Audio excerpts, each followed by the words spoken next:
তোমরা এভাবে প্রত্যেকটা ক্যাপাসিটরকে সংযুক্ত করে নেবে। এরপরে আমাদের যে রেজিস্টরগুলো আছে এইগুলো দেখো, তোমাদের রেজিস্টরকে বসানোর জন্য R1 R2 R3 এইভাবে 10টা রেজিস্টর আছে। আমরা রেজিস্টরগুলোকে একে একে সংযুক্ত করে নিব।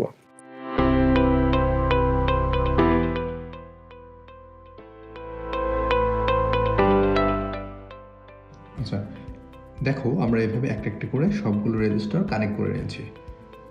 এরপরে আমাদের মোটরগুলো কানেকশন দেওয়ার জন্য আমাদের কানেক্টর প্রয়োজন।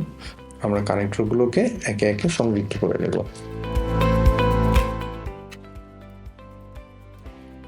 সংযুক্ত করার পরে এখন আমরা সোল্ডারিং করে নেব।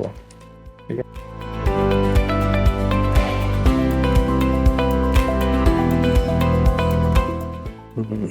এরপরে আমরা আরডিনো ন্যানো বোর্ডকে কানেক্ট করার জন্য আমরা ফিমেল হোল্ডার পিনগুলোকে আমরা এখানে সোল্ডারিং করে নিব।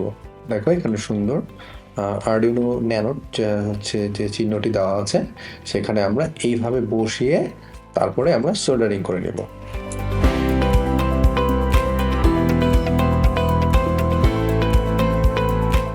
দেখো আমরা আমাদের ফিমেল হোল্ডার পিনগুলোকে সোল্ডারিং করে নিয়েছি। এখন আমরা খুব সহজেই আমাদের আরডিনো ন্যানো বোর্ডকে এখানে সেট আপ করতে পারবো।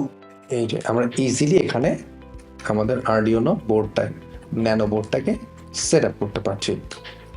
এখন আমাদের প্রয়োজন হলে আমরা এখান থেকে এই বোর্ডটাকে খুলে নিতেও পারি। এরপরে আমরা আমাদের এখানে মোটর ড্রাইভার সেট আপ করবো।